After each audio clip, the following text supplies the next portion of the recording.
بسم اللہ الرحمن الرحیم۔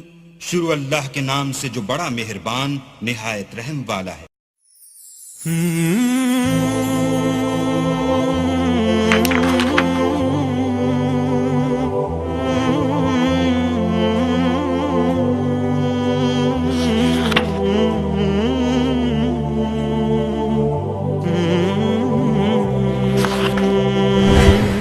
خلافت سیدنا عمر بن خطاب رضی اللہ عنہ۔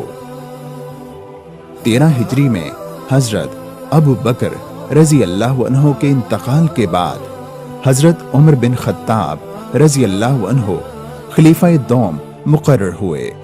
آپ کا دور 13 ہجری سے شروع ہو کر 24 ہجری تک جاتا ہے۔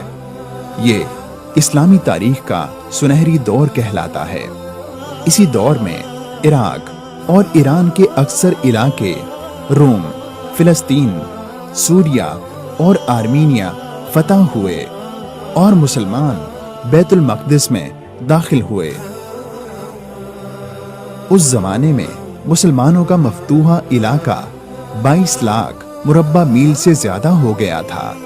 اسی دور میں ہجری تقویم کی بنیاد رکھی گئی۔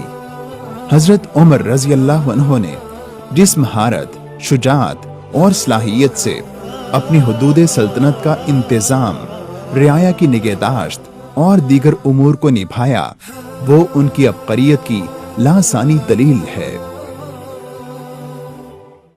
Thanks for watching. A like would be appreciated and please subscribe channel.